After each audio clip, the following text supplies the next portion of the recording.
Oke, benarkah itu? Oke, minta tepuk tangannya untuk dia. Oke, baik. Kawan-kawannya udah tahu, berarti kalian juga harus udah tahu ya kan? Oke. Nah, di dalam puisi itu ada dua jenis-jenis puisi. Yang pertama adalah jenis puisi lama dan puisi baru. Nah, untuk jenis puisi baru, apakah contoh-contoh dari jenis puisi baru? Siapa yang tahu?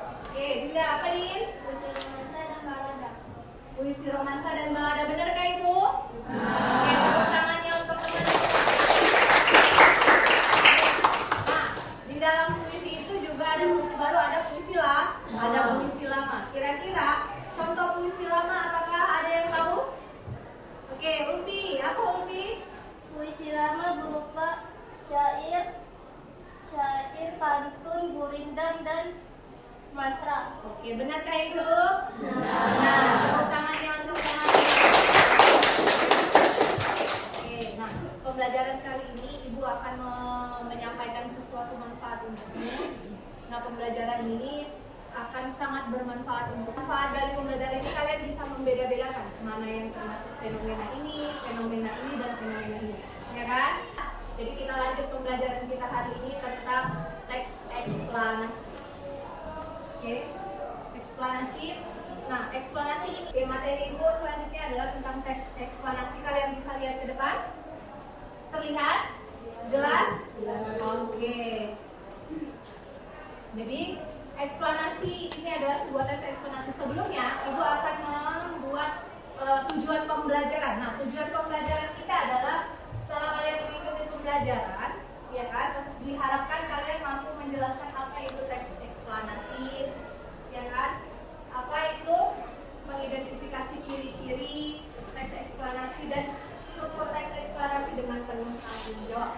Nah, itu tujuan pembelajaran kita hari ini, agar kalian lebih memahami.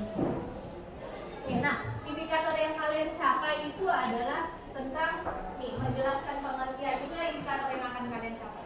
Harus menjelaskan teks eksplorasi, mengidentifikasi ciri-ciri, mengidentifikasi struktur dan teks eksplanasi. Oke, kita masuk ke sebenarnya apa itu teks eksplanasi, ya kan? Nah, apa itu teks eksplanasi? Inilah teks eksplanasi adalah teks yang menjelaskan mengenai proses terjadinya atau terbentuknya suatu fenomena alam sosial maupun budaya. Jadi apa itu teks eksplanasi? Bersana, apa itu teks eksplanasi? Teks yang menjelaskan Mengenai proses terjadinya atau terbentuknya suatu fenomena alam sosial maupun budaya. Oke, jadi udah tahu? Udah tahu apa itu eksplanasi? Sudah? Oke, kita lanjut yang sekarang. Kita masuk ke ciri-ciri eksplanasi. Kira-kira setelah kita mengetahui apa itu eksplanasi, nah kita masuklah ke ciri-ciri, ya kan? Gak mungkin ada pengertian tanpa ciri-ciri. Berarti kita harus ada tahu dulu ciri-ciri teks eksplanasi. Nah, yang pertama adalah strukturnya terdiri atas pernyataan umum, deretan penjelas dan interpretasi. Itu yang pertama. Yang kedua, memuat berdasarkan fakta atau faktual. Yang ketiga adalah memuat informasi atau ilmiah. Yang keempat adalah bersifat informasi.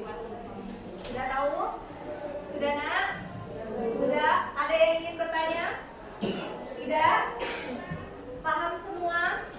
Bisa Ibu lanjutin? Bisa. Oke, kita lanjut. Kita masuk ke struktur teks eksplanasi. Nah, struktur teks eksplanasi ini dibagi menjadi tiga. Yang pertama adalah pernyataan umum atau identifikasi fenomena.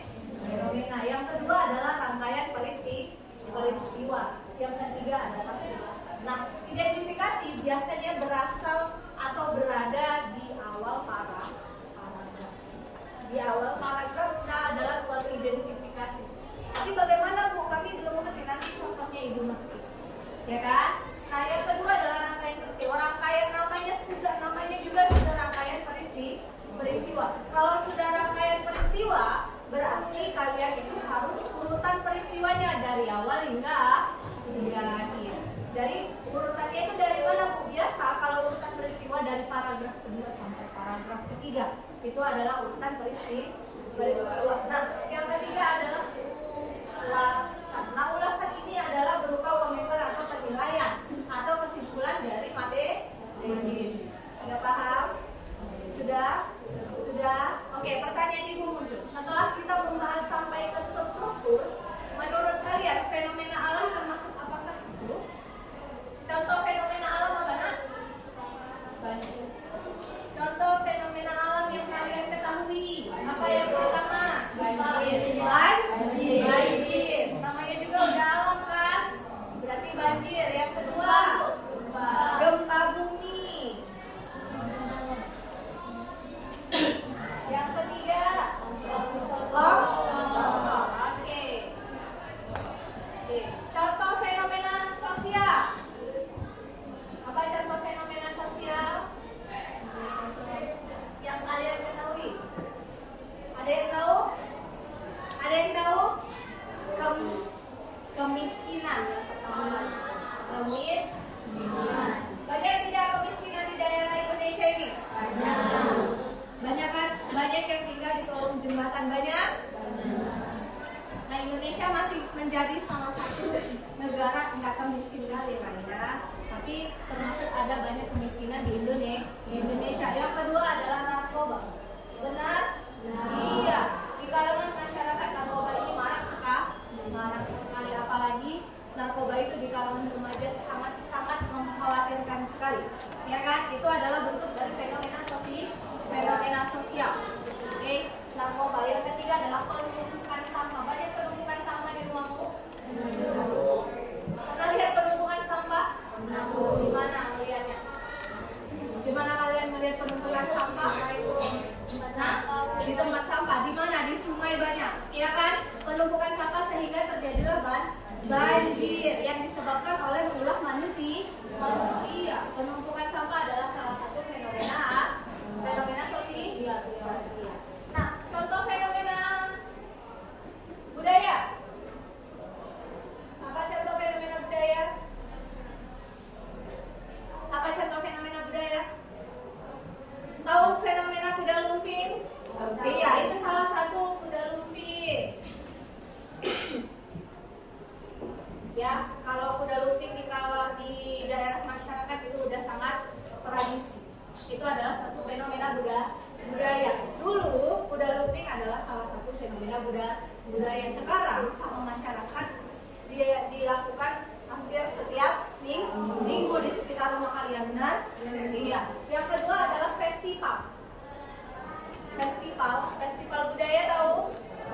Iya, yang pakai baju adat, yang di Yogyakarta mereka melakukan festival, itu adalah salah satu fenomena budaya. Yang ketiga apa lagi yang kalian tahu fenomena budaya? Apalagi nak? Apalagi fenomena budaya yang kalian tahu? Ayo, di sekitaran kalian fenomena budaya apa? Ayo, fenomena budaya satu lagi. Apa?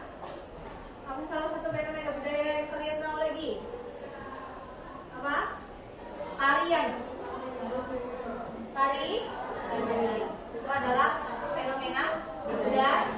Nah, dari ketiga contoh ini kalian sudah mengerti, ya kan? Berarti sudah bisa membedakan ya. Berarti kalau yang alam itu banjir, gempa bumi dan longsor. Jangan pula yang alam masuk ke fenomena sosial. Jadi kalau ditanya nanti sama orang, salah satu contoh fenomena sosial apa itu adalah narkoba, kemiskinan. Masih banyak yang lain.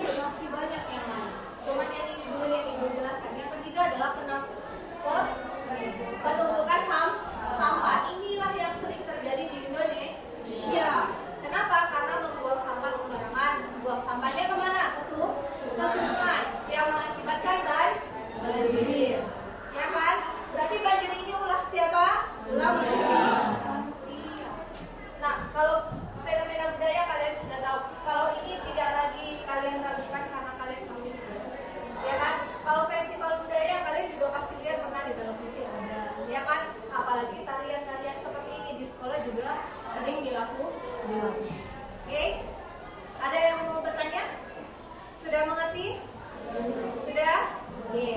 lanjut ke atas.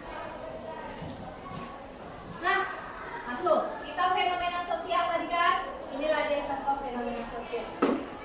Apa ini? Sampah. Kita masuk ke fenomena sosialnya. Penumpukan sampah. Penumpukan sampah. Seginilah penampakan sampah kalian. Sampah rumah tangga. Oh, bagaimana cara mengatasi penumpukan sampah seperti ini? Dibakar. Ya kan? Dibakar. Nah, kalau setiap hari penumpukan sampah kalian sebanyak ini, ya kan, mau 1 bulan mau berapa kalau sampah? Seperti apa contoh penumpukan sampah? Apalagi kalau di pajak-pajak itu ya banyak sekali penumpukan sampah. Terutama ini sampah masyarakat. Nah, sampah apa bu? Sampah rumah tangga. Ya kan, pada plastik. Ini plastik ini tidak membuat.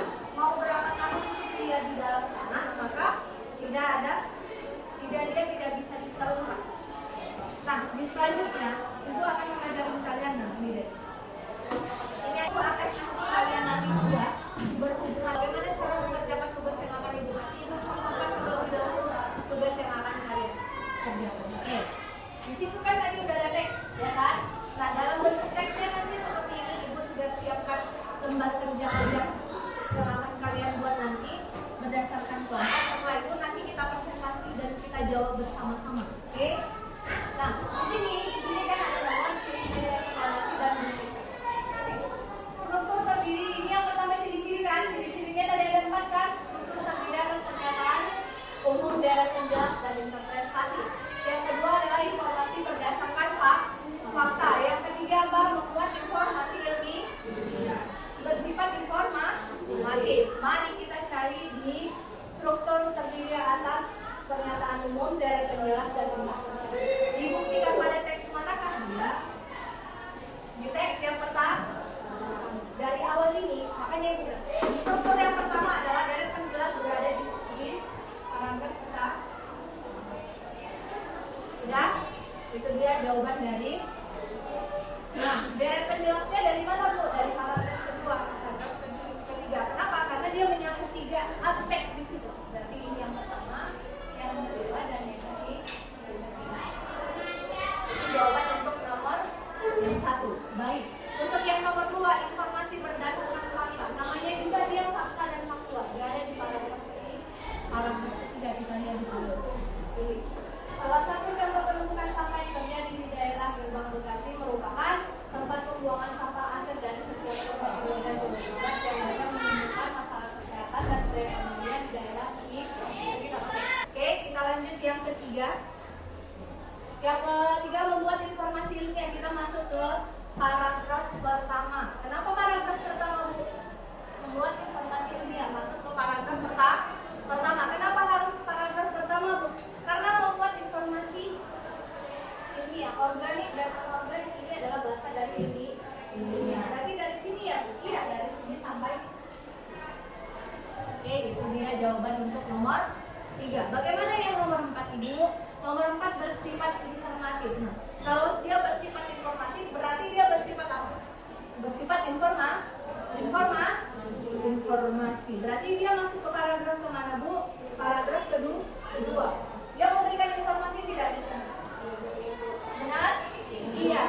Sampah terbentuk dari hasil produksi industri besar, kegiatan sehari-hari yang ada di lingkungan sekitar. Benar? Ya kan? Sampah itu diproduksi dari mana?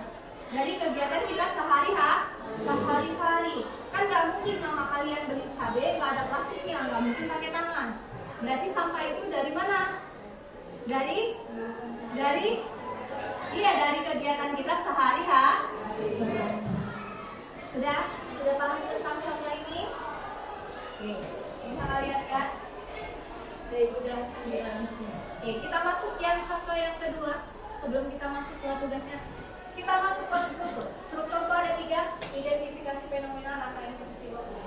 Tadi udah ibu jelaskan. Nah, kalau misalnya bu, kenapa identifikasi fenomena di paragraf pertama? Identifikasi fenomena selalu berada di awal paragraf. Berarti di sini dong bu. Iya, ini adalah identifikasi fenomena. Pertama di awal dulu, dia jelasin dulu. Ya, berarti dia menjelaskan terlebih dahulu sampah merupakan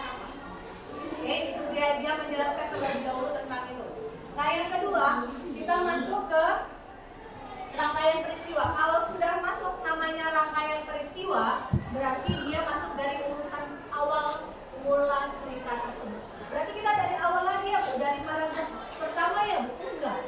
Tidak paragraf pertama, dari awal dia cerita dari sini sampai paragraf ke-3. Karena dia sudah di sini ceritanya. Kalau di sini kan dia cuma menjelaskan saja. Ya kan, sampah itu apa, perbedaan sampahnya apa. Nah, di sini dia sudah menjelaskan di paragraf 2 dan paragraf ketiga. Oke, sudah mengerti? Oke, kita lanjut yang ke paragraf ke-3, ulasan. Nah, ulasan dia berasal biasanya berupa komentar, ya kan? Berupa komentar, berupa saran.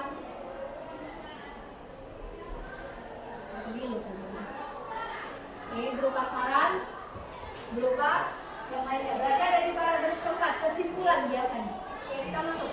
Benarkah sih berdasarkan banyaknya dampak yang ditimbulkan? Berdasarkan banyaknya dampak yang ditimbulkan karena sampah, marilah bersama-sama mengatasi masalah tersebut dari hal yang paling kecil, seperti membuang sampah pada tempatnya, terus serta menguraikan pemakaian benda yang dapat menimbulkan banyak sampah anorganik yang sulit untuk terurai oleh berarti kita di situ disuruh untuk membuang sampah pada tempatnya, bukan membuang sampah pada di sungai. Setelah pembelajaran ini, Ibu akan kasih kalian tugas. Ibu akan membagikan tugas yang Ibu kasih. Ini adalah tugas yang sudah Ibu buatlah seperti yang di bawah ini, tapi tugasnya berhubungan dengan banjir.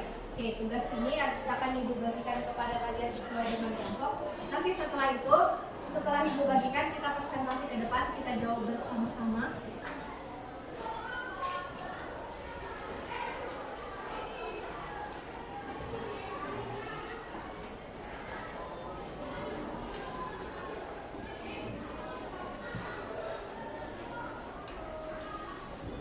Oke, tugas yang akan kalian buat adalah buat dulu nama kelompok kalian. Silakan kerjakan tugas kalian.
Nanti yang Ibu presentasi adalah kelompok 1.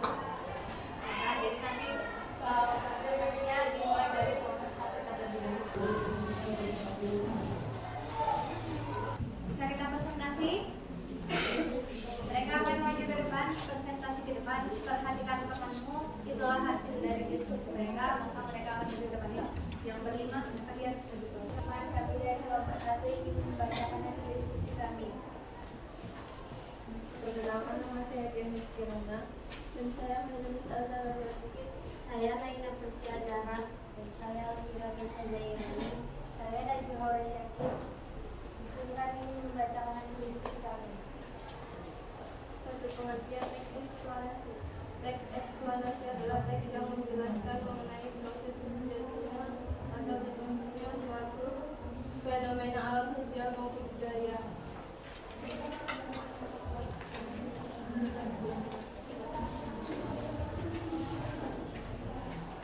Ciri-ciri teks eksplanasi. 1.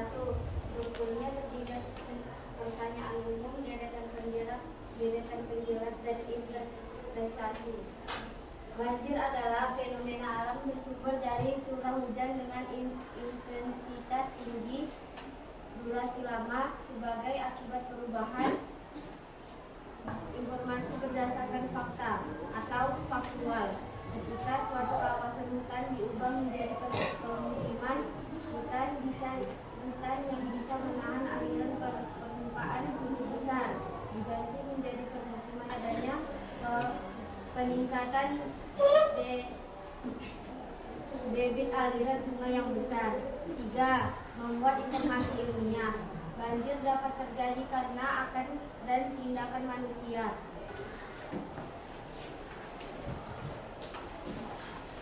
4. Bersifat informatif. Banjir memang telah menjadi salah satu bencana yang menyebabkan kerusakan besar bagi manusia. Kerusakan terbesar terjadi saat banjir tersebut terjadi di pemukiman penduduk, sehingga menyeret dan merusak apa saja yang ada di dalamnya. Struktur teks eksplanasi adalah identifikasi fenomena.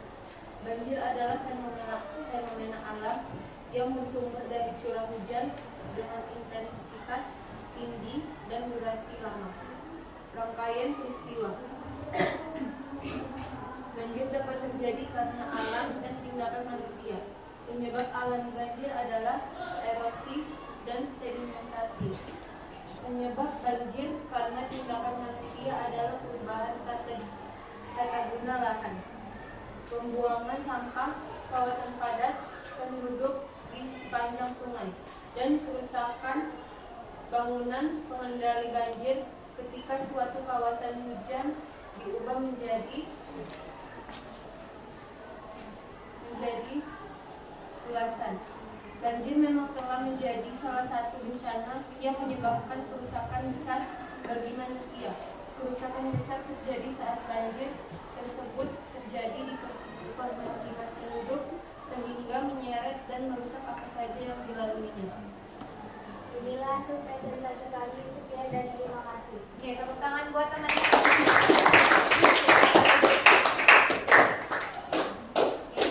Itu adalah jawab dari presentasi itu.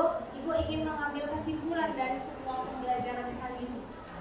Oke, nah kesimpulan yang harus ibu ambil adalah ini kesimpulan kita bersama terlebih dahulu. Oke, nah dengan adanya pembelajaran ini, dengan adanya pembelajaran ini ibu berharap sekali kalian dapat bisa sudah mengerti membedakan mana itu fenomena alam, mana itu fenomena sosial, dan mana itu fenomena budaya. Nah, kalian juga di sini dituntut untuk bisa udah tahu jadinya, oh selama ini ciri-ciri dari eksplanasi itu apa ya? Berarti kalian sudah tahu. Ada berapa ciri-ciri eksplanasi? Ada 4. Yang pertama apa, Nak? Yang pertama apa? Strukturnya terdiri dari Pernyataan umum, deretan penjelasan, dan interpretasi. Yang kedua apa? Informasi berdasarkan fakta. Oke, yang ketiga apa? Ayo semua. Membuat informasi ilmiah. Kalau struktur dari teks eksplanasi dibagi menjadi 3. Yang pertama apa, Nak? Identifikasi fenomena. Yang kedua apa? Rangkaian peristiwa. Yang ketiga apa? Ulasan. Oke. Nah, refleksi yang akan ibu ambil dari sini adalah semoga bermanfaat untuk kalian. Tapi sebelum ibu melakukan refleksi itu, ibu ingin memilih salah satu teman kalian untuk bisa melakukan refleksi hari ini tentang pembelajaran yang sudah kita lalui, ya kan? Ibu akan pilih siapa gitu yang akan melakukan refleksinya. Jadi refleksinya akan dilakukan guna sampai sejauh mana kalian sudah memahami materi yang sudah ibu ajarkan. Oke, ibu suruh Nazwa yang akan menyampaikan refleksi hari ini. Silakan sampaikan refleksi hari ini. Berdiri boleh? Berdiri kan? Hari ini sangat menyenangkan dengan adanya pembelajaran kali ini. Saya dapat membedakan fenomena-fenomena seperti fenomena alam, fenomena sosial, dan fenomena budaya. Semoga apa yang kita pelajari hari ini bisa menjadi manfaat bagi kita semua. Tepuk tangannya buat teman-teman.